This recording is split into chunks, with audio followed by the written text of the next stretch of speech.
बोलता है मेरे दोस्त, जिंदगी की मैंने सबसे बड़ी गलती की कि शादी के बाद मेरी वाइफ की बातें मैंने मेरे घर वालों को बताई और मेरी वाइफ ने अपने घर वालों को बताई।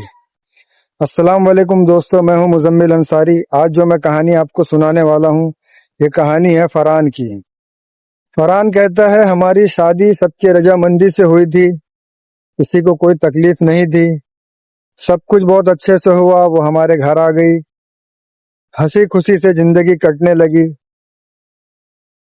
बोलता है शादी के कुछ 6 महीने बाद एक दिन किसी बात बात पे हमारा कुछ ऐसा झगड़ा हो गया और बात बात में बहस होते होते इतनी ज्यादा बहस होने लगी कि मैंने उसे कह दिया कि तुझे रहना है तो रह, नहीं रहना है तो तू अपने घर जा सकती है।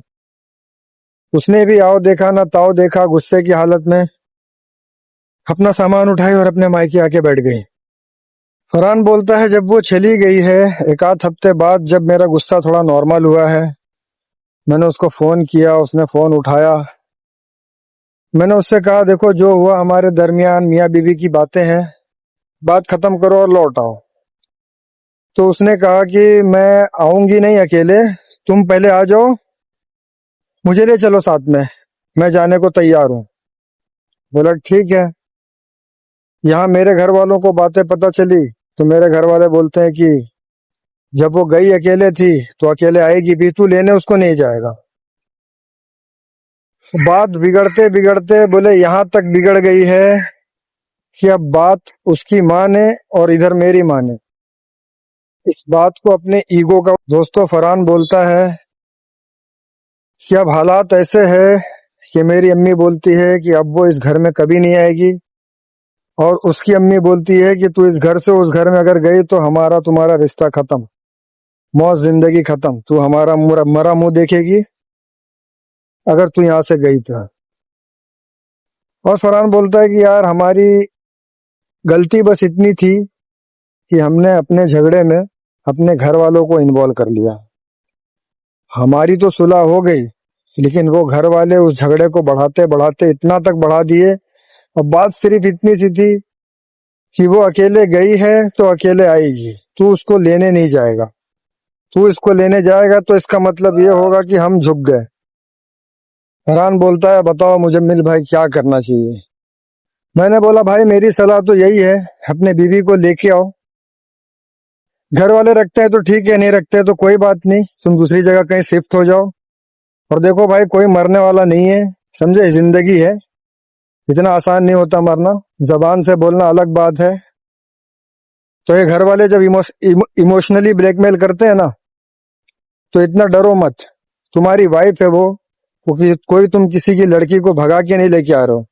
तो तुम बिंदास, अगर मेरी सलाह मानते हो तो तुम अपनी वाइफ को लेके आ जाओ, लाके अपने साथ रखो, कुछ दिन में इंशाल्लाह सब हालात नॉर्मल हो जाएंगे। और मेरे भाई, मैं घर वालों से भी एक रिक्वेस्ट करता हूँ, भाई अल्लाह के वास्ते अपने घर अपने बच्चों की जिंदगी ना तुम अजाब मत बनाओ। बहुत से लोगों के अंदर मैंने देखा है मियाँ बीवी के अंदर बहुत प्यार मोहब्बत सुकून से रह रहे, लेकिन ये घर वाले उनकी जिंदगी अजाब बना देते हैं, ना खुद सुकून से जीते हैं और ना किसी को जीने देते हैं। इसलिए तुम अपनी जिंदगी जी लेते हो लेकिन बच्चों की लाइफ में शादी के बाद इंटरफेयर करके, और ज्यादातर ये इंटरफेयर लड़की वाले और लड़के वाले की तरफ से होता है। मियाँ बीवी में कोई इख्तलाफात नहीं है, कोई बुराई नहीं है, साथ में रहना चाहते हैं, हंसी खुशी जिंदगी गुजार रहे हैं। और मैं उन बच्चियों से, उन लड़कियों से भी रिक्वेस्ट करूंगा जिनकी शादी हो गई है, अगर तुम्हारी और तुम्हारी मियाँ की कुछ लड़ाई हो जाती है ना, तो मेहरबानी करके इस बात को अपने तक ही रखो, क्योंकि तुम्हारी और तुम्हारे मियाँ की सुलह हो जाएगी लेकिन तुम्हारे घर वालों की और तुम्हारे मियाँ के घर वालों की लड़ाई कभी सुलह नहीं होने वाली, क्योंकि ये पुराने लोग हैं, पुराने ख्यालात के लोग हैं। ये गड़े मुर्दे उखाड़ेंगे, जिंदगी भर लड़ेंगे।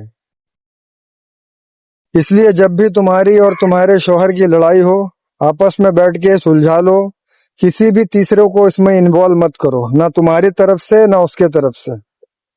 अब रेहान के मसले में आप लोग देख लो, रेहान और रेहान की वाइफ रहने को तैयार हैं, लेकिन घर वालों ने इसको अपने ईगो का मसला बना लिया है। रेहान की सास बोलती है कि वो यहाँ से नहीं जाएगी और उसकी वाइफ की सास बोलती है कि वो यहाँ नहीं आएगी। दोस्तों, बात अच्छी लगी हो तो वीडियो को शेयर जरूर करें, लाइक करें और कमेंट करके जरूर बताएं रेहान को क्या करना चाहिए। रेहान को आप क्या मशवरा देना चाहेंगे?